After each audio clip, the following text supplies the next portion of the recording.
നമ്മൾ എക്സ്പ്ലോർ ചെയ്തിട്ട് ഒരു 2 years ആവുന്നുള്ളൂ. പക്ഷേ ഇത് ശരിക്കും ബിൽഡ് ചെയ്തിട്ട് 1897 ഇത് പഴശ്ശിരാജ ബ്രിട്ടീഷുകാരോട് പൊരുതാൻ വേണ്ടിയിട്ട് ഗൊറില്ല വാസിന് വേണ്ടി ഉണ്ടാക്കിയ ഒരു കേവാണ് ഇത്. ഇപ്പോൾ 2 years ആയിട്ടുള്ളൂ നമ്മൾ എക്സ്പ്ലോർ ചെയ്തിട്ട്. ബ്രിട്ടീഷുകാരുടെ കാലത്ത് പഴശ്ശിരാജ ബ്രിട്ടീഷുകാരോട് പടപൊരുതാൻ വേണ്ടിയിട്ട് ഉണ്ടാക്കിയ ഒരു ഗൊറില്ല സ്ട്രക്ചർ കേവാണ് ഇത്. ഇത് അറ്റാക്ക് ചെയ്യാതിരിക്കാൻ വേണ്ടിയിട്ട് ഒരു 5 ട്രിക്കുകൾ അവരിതിനകത്ത് യൂസ് ചെയ്തിട്ടുണ്ട്. അതിൽ ഫസ്റ്റ് ട്രിക്കാണ് ഇവിടെ നിന്ന് ഈ ഗൊറില്ല വാർ എന്ന് പറയുമ്പോൾ നമ്മൾ അമ്പും വില്ലും ആയിട്ടുള്ള വാറാണ്. അപ്പോൾ ഇവിടെ നിന്ന് കറക്റ്റ് ഒരു ആരോ പോയി പതിക്കുന്ന ഡിസ്റ്റൻസ് എന്ന് പറഞ്ഞാൽ 90 മീറ്റർ ആണ്. ഇവിടുന്ന് കറക്റ്റ് 90 മീറ്റർ ആണ് അവിടെ വരുന്നത്. സെക്കൻഡ് തിങ്, ഈ നടുവേ ഓടുന്ന ചെറിയൊരു റിവർ ഉണ്ടല്ലോ, അത് ആ 200 വർഷങ്ങൾക്ക് മുന്നേ ഒത്തിരി ഡെപ്ത് ഉള്ള ഒരു റിവർ ആയിരുന്നു അത്. തേർഡ് തിങ്, ഇതിന്റെ എൻട്രൻസ് നമ്മൾ ഇപ്പോൾ എക്സ്പ്ലോർ ചെയ്തതിന് ശേഷമാണ് എൻട്രൻസ് ഇത്രയും വലുതാക്കിയതും വിസിബിൾ ആക്കിയതും. ആദ്യം നമ്മൾ ഇത് കണ്ടെടുത്തുന്ന സമയത്ത് ഒരു ചെറിയൊരു ഓട്ട പോലെയാണ് ഉണ്ടായിരുന്നത്. അപ്പോൾ വിസിബിലിറ്റി ഇല്ലാത്തത്, അതായത് അവിടുന്ന് കണ്ടു കഴിഞ്ഞു കഴിഞ്ഞാൽ ഇതിനെ ഇവിടെ ആളുണ്ടെന്നോ അല്ലെങ്കിൽ ഇങ്ങനെ ഒരു കേവ് ഉണ്ടെന്നോ അറിയാൻ പറ്റാത്തൊരു അവസ്ഥ. ഫോർത്ത് തിങ്, അതിൻ്റെ ഉള്ളിൽ പോയി കഴിഞ്ഞു കഴിഞ്ഞാൽ ഒരു ഗ്രില്ലുണ്ടായിരുന്നു. ഇപ്പം അത് കാലക്രമേണ നഷ്ടപ്പെട്ടു നമുക്ക്. അപ്പോൾ ആ ഗ്രില്ലുണ്ടായിരുന്നു. ആ ഗ്രില്ലും ബ്രേക്ക് ചെയ്തിട്ട് വേണം ഉള്ളിലോട്ട് കടക്കാനും. ഉള്ളിലോട്ട് കടന്നു കഴിഞ്ഞാൽ അത് ഏറ്റവും വലിയൊരു 2 പാർട്ടായിട്ട് കാണിക്കുന്നത്, അതായത് ഡൈവേർഷൻ. ഒന്ന് ഒറിജിനലുമാണ്, ഒന്ന് ഡമ്മിയാണ്. അപ്പോൾ അതും അവരുടെ രാജതന്ത്രമായിട്ടാണ് കണക്ക് കൂട്ടുന്നത്. ഇത് നമ്മൾ ആദ്യം വിചാരിച്ചത് ഇവിടെ ഒത്തിരി ഗോൾഡ് മൈനിങ് കേവ്സ് ഉണ്ട്. അപ്പോൾ ആദ്യം വിചാരിച്ചത് ഇത് ഗോൾഡ് മൈനിങ്ങിന്റെ കേവ് ആണ് എന്ന് വിചാരിച്ചിട്ടാണ് നമ്മൾ ആർക്കിയോളജിസ്റ്റിനെ കൊണ്ടുവന്നു. അപ്പോൾ അവർ ടെസ്റ്റ് ചെയ്ത്, അപ്പോൾ ഇതിനകത്ത് ഗോൾഡിന്റെ അപ്പിയറൻസ് ഒന്നുമില്ല. അപ്പോൾ അങ്ങനെയാണ് അവർ പറഞ്ഞത് ഇതൊരു ഗൊറില്ല വാർ സ്ട്രക്ചറിലാണ് ഈ കേവ് ഉള്ളത്. അപ്പോൾ അങ്ങനെ നമ്മൾ ഹിസ്റ്ററി എടുത്ത് നോക്കുമ്പോഴാണ് കണ്ടത്. ഇപ്പൊ നമ്മൾ ഇതിനകത്ത് 2 ഡൈവേർഷൻ എന്ന് പറഞ്ഞില്ലേ, ഈ സെക്കൻഡ് ഡൈവേർഷൻ ആണ് നമുക്ക് ഒറിജിനൽ ആയിട്ടുള്ള 2.5 കിലോമീറ്റർ ആണ് അതിന്റെ ലെങ്ത് എന്ന് പറയുന്നത്. ഇത് പോയി അവസാനിക്കുന്നത് നിലമ്പൂർ കാടുകളുടെ ബോർഡർ ആണ്.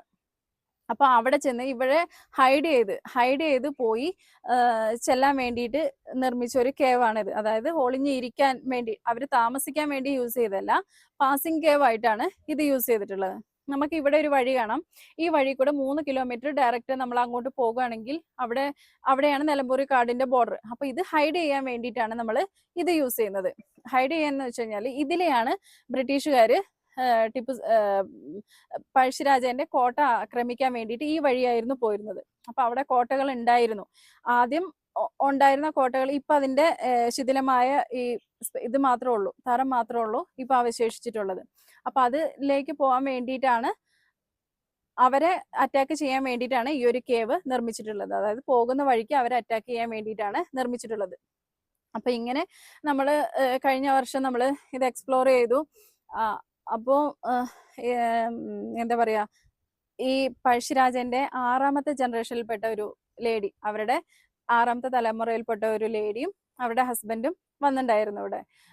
അവരാണ് ഇതിന് പഴശ്ശീസ് കേവ് എന്ന് പേരിട്ടത്. അവർ അമേരിക്കയിൽ സെറ്റിൽഡ് ആണ്. അപ്പോൾ അതിന്റെ ഹിസ്റ്ററിയും കാര്യങ്ങളൊക്കെ എടുത്തിട്ട് ഇവിടെ വന്നിട്ടുണ്ടായിരുന്നു. അന്ന് നമ്മളൊരു ചെറിയൊരു പ്രസ് മീറ്റ് പോലെയാണ് വെച്ചിരുന്നത്. ശുഭവർമ്മ തമ്പുരാട്ടി എന്നാണ് അവരുടെ പേര്. മിസ്റ്റർ കിഷോറും ഹസ്ബൻഡാണ്. അവർ രണ്ടുപേരുമാണ് വന്നത്. ആ സമയത്ത് ഈ ഗൊറില്ല വാറിന് വേണ്ടിയിട്ട് നമ്മളെ പഴശ്ശിരാജനെ സപ്പോർട്ട് ചെയ്ത 2 താഴ്ന്ന ജാതിക്കാരാണ് കുറിച്ചർ ആൻഡ് കുറുമർ എന്ന് പറയുന്നത്. അവരുടെ ഈ അമ്പും വില്ലുമായിട്ടുള്ള ലാസ്റ്റ് ജനറേഷനിലെ ഒരാള് വന്നായിരുന്നു, ഗോവിന്ദനാശാൻ എന്ന് പറഞ്ഞിട്ട്. അവരും വന്നായിരുന്നു, വിത്ത് അവരുടെ വെപ്പണുമായിട്ട് വന്നായിരുന്നു.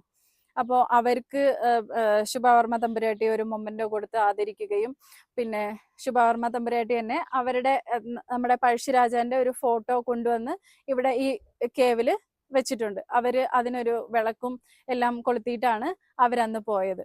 അപ്പൊ നമുക്ക് യൂട്യൂബിലൊക്കെ സെർച്ച് ചെയ്താൽ കാണാം നമ്മുടെ അന്നത്തെ ഈ പഴശ്ശിരാജ കേവ് ഇന്നാഗ്രേറ്റ് ചെയ്ത് അവര് തന്നെയാണ്. ഈ പഴശ്ശിരാജ കേവ് എന്നുള്ളത്, പഴശ്ശീസ് കേവ് എന്നുള്ളത് അവര് തന്നെയാണ് ഇന്നാഗ്രേറ്റ് ചെയ്തതും ആ ഒരു പേര് സജസ്റ്റ് ചെയ്തതും അവര് തന്നെയാണ്. അപ്പൊ നമുക്ക് ജസ്റ്റ് ഒന്ന് ഈ കേവിലോട്ട് കാണാം.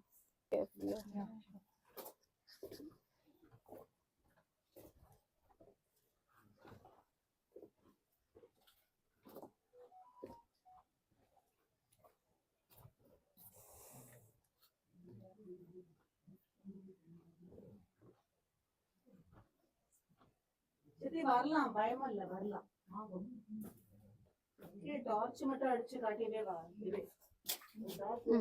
தண்ணி இருக்குல்ல, little bit, little bit. it's no problem, just that side. Yeah, madam ഒന്ന് டார்ச் அடிச்சு காணிக்கு.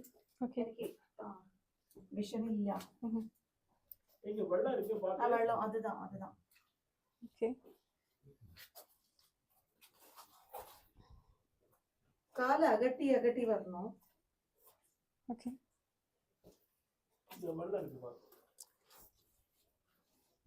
ഈ ഒരു ഏരിയയിലാണ് നമുക്ക് ഗ്രില്ല് ഉണ്ടായിരുന്നത്.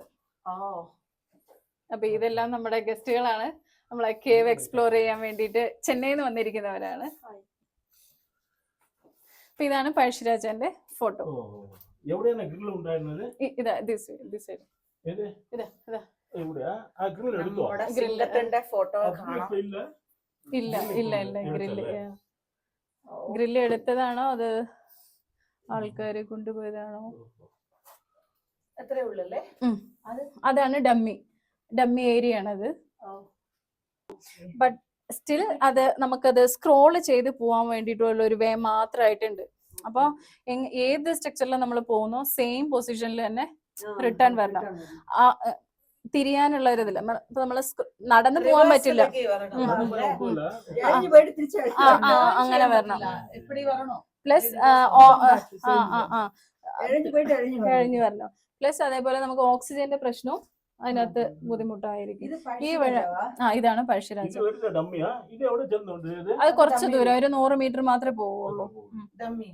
അതൊന്നും വഴിയില്ല. പിന്നെ എത്ര ചവറ് തന്നെ അവിടെ കിട്ടുമല്ലേ? അതെ, ഉണ്ടാവും.